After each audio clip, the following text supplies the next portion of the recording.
Hello, my name is Diego Ramirez Silva, and I'm gonna talk about the food and the people of Mexico. First of all, what we have to say about Mexican food are obviously tacos.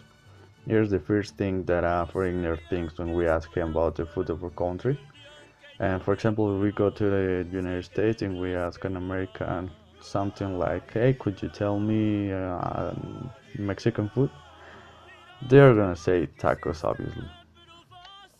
And we also have all kind of foods such as seafood, pozole, and like well, we are here in Guadalajara, so we have carne su jugo and tortas ahogadas. And I think our food is the best in the world because we have all kind of food. And well, in each part of the country, we have different food. And for example, here in Guadalajara, carne su jugo is one of the typical food, but in Coahuila is not. And for example, if you don't like seafood, you can eat spicy food. And it's one of my favorite parts of Mexico because if we go to a Mexican food restaurant and we don't like something, you can eat something different and it's gonna taste good. And speaking of people, I think that throughout the continent, we are known as the friendliest. We don't do less than those who come from another country, and we try to include them, especially when we are talking with another Mexican. We always support each other. For example, in natural disasters, well, the government is not the best in the world, but when the government does nothing, we are ones who help each other. And something that has to be said is that the majority are soccer fans. I think that the Mexican is the best soccer fan in the world. And in general, I think that this country is one of the best countries in terms of culture.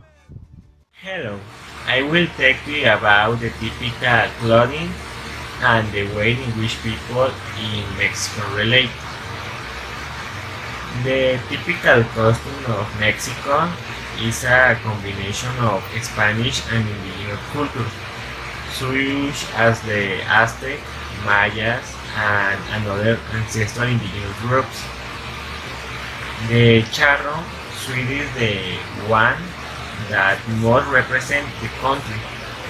In its origins, it distinguishes the social status of the employer and his trusted employees from that of other peasants. In conclusion, Mexican clothing is an immense mix of colonial and indigenous tradition. The way people relate in Mexico.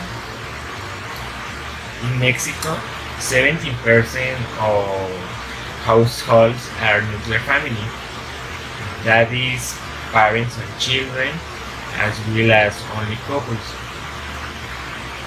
Meanwhile, 28% is considered extended, since it is also made up of other relatives such as uncles, cousins, or in-laws.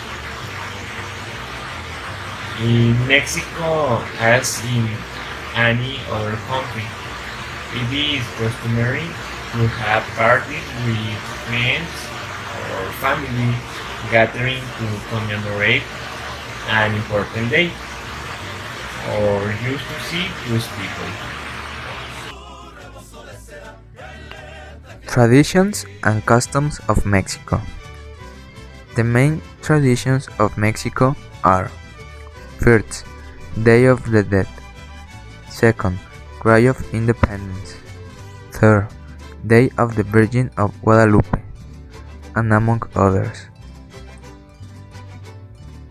The Day of the Dead consists of celebrating the relatives who unfortunately have already passed away, and it's customary to put up altars and go to the pantheons to decorate the place where they rest, and is celebrated on November 2nd.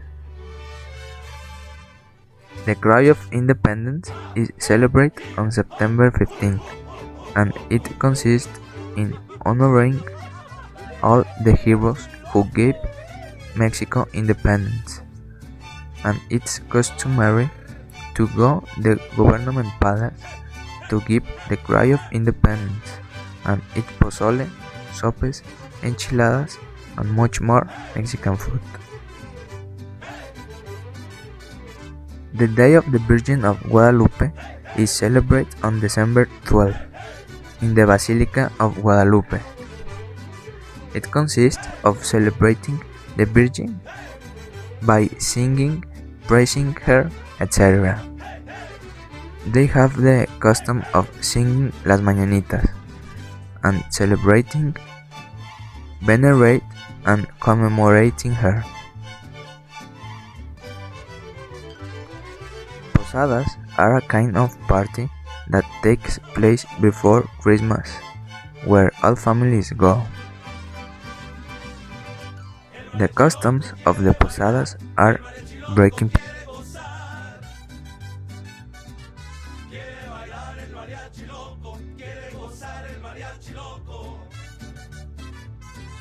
Chiquitibuna, la bim bomba.